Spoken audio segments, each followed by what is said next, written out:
going to turn it over to Pat Dupont, who will be our first speaker of the night, to speak to this text a little bit and to some of the work that they engaged in. And so Pat joins us from the Community Outreach Center at Asbury First. And so I'll turn it over to him. Hey, everybody. When I first started looking into the election for this service, I took a step back and I looked at the whole chapter that our reading for tonight comes out of. And I think actually that against that broader context, there's some really interesting lessons for us to glean as the Freedom Church of the Poor. So this reading comes from the Gospel of Mark, chapter 6, and the chapter starts with Jesus in his hometown teaching, and he takes this authority to preach and to educate and to directly address the suffering of the people around him. And this ruffles some feathers. People sort of question who he thinks he is doing this teaching and this healing. They're resistant to him claiming this authority and taking this action. And they actually say things like, you're just a carpenter. You're just Mary's kid. You aren't anybody special. What are you doing here? Why are you doing this? And then in the very next section of this chapter, right after that, Jesus visits other towns and he continues this work. He continues to teach, and he gathers the 12 disciples around him and they join his movement. And then he shares this authority that he's claimed has his own with them. And he tells them now to go out and to preach and to teach and to heal and to combat and cast out evil. And he tells them not to take anything with them, but to rely on the hospitality and welcome of others. And he tells them, if anybody rejects you and rejects what you're doing, he tells them to move on. And so the disciples do. They go out and they teach and they preach and they educate and they heal and they directly combat evil and address suffering. And then the next thing that happens in this chapter is the story that was, I think, talked about last week here at Freedom Church about King Herod executing John the Baptist in a pretty violent and graphic way. And then the next thing that happens in this chapter is the section that we just read tonight, in which this large crowd, thousands of people, start to gather around Jesus and the disciples, and he has compassion on them, and he teaches and he educates and he preaches and he heals.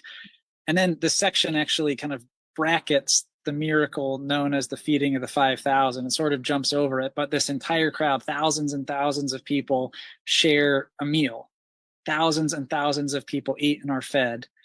And then we get this wrap up of the chapter in which thousands and thousands of people continue to gather around and preaching and organizing and healing and casting out of evil and combating evil and addressing suffering continues. So that's the story arc of this whole chapter, chapter 6 in the Gospel of Mark. And as I said at the beginning, I think there's like 3 specific lessons that jumped out at me for the Freedom Church of the Poor movement in this chapter. The first lesson is there will be opposition to the movement for freedom and liberation and justice. We see opposition throughout this chapter, right? First, Jesus is working and claiming authority and offering an alternative vision and working towards that vision by healing the world around him. And people don't like it. They challenge who is it that he thinks he is, bucking the system like this, challenging the status quo like this, challenging the way that things are.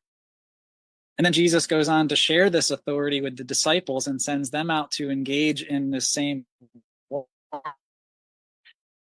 He recognizes that this opposition is going to continue. He tells them specifically, when people don't greet you with hospitality and welcome, shake the dust off your feet and move on. He sort of tells them, you will be rejected in some places. Jesus knows that some communities are going to welcome the healing and teaching that he and his disciples offer, and some communities are going to reject it completely. He knows that this opposition exists, and yet he sends out these disciples anyway. And then in maybe the most dramatic act of opposition in this chapter, John the Baptist, an early leader in this movement, is executed by the king. This new movement is being seen as threatening by the worldly powers, and they push back violently.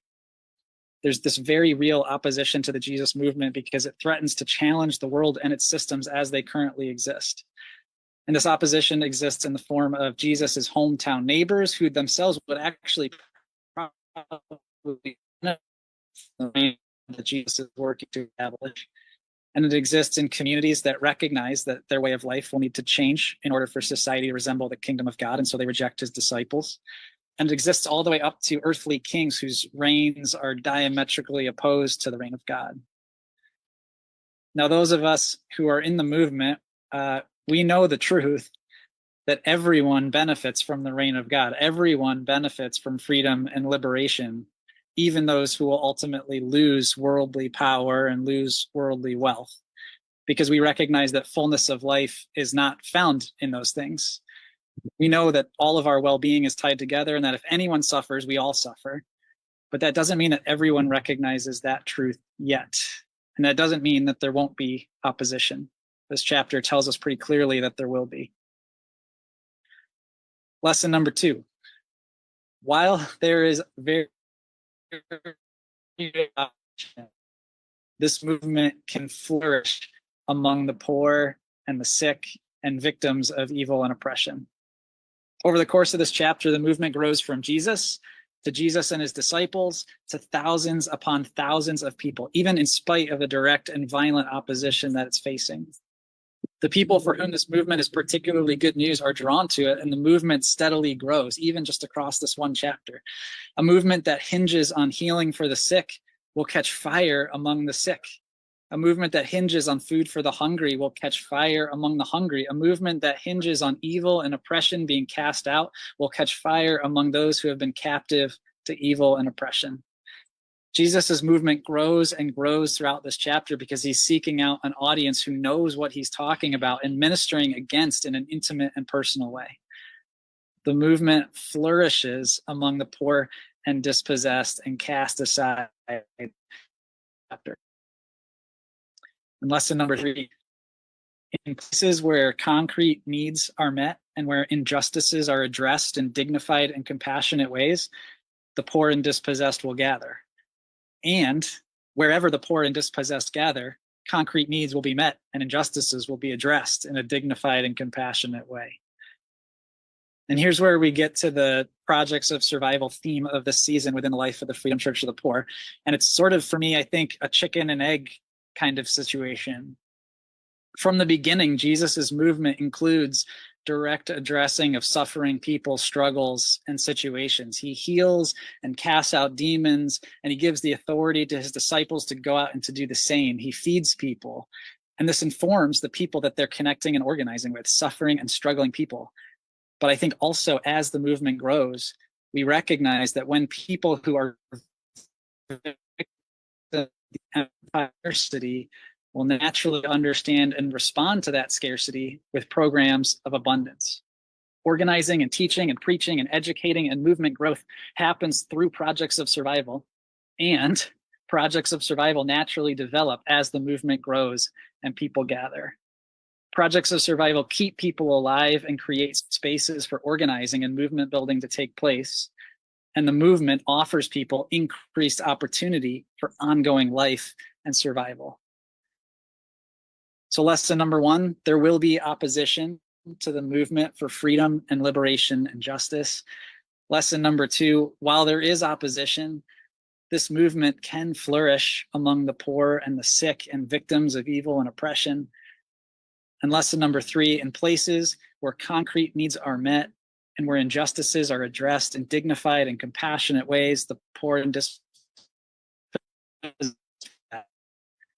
and wherever the dispossessed gather, concrete needs will be met and injustices will be addressed in dignified and compassionate ways. I've never read chapter 6 of the Gospel of Mark in this particular way before, but this week, this jumped out at me so clearly. And in it, I find a real message of hope for the movement to end poverty, a message of hope that addresses the reality of the struggle and opposition, a message of hope that puts on display the potential for this movement to grow rapidly among those who need it most, and a message of hope that recognizes the crucial role that projects of survival will play in the changing of our current reality. May it be so.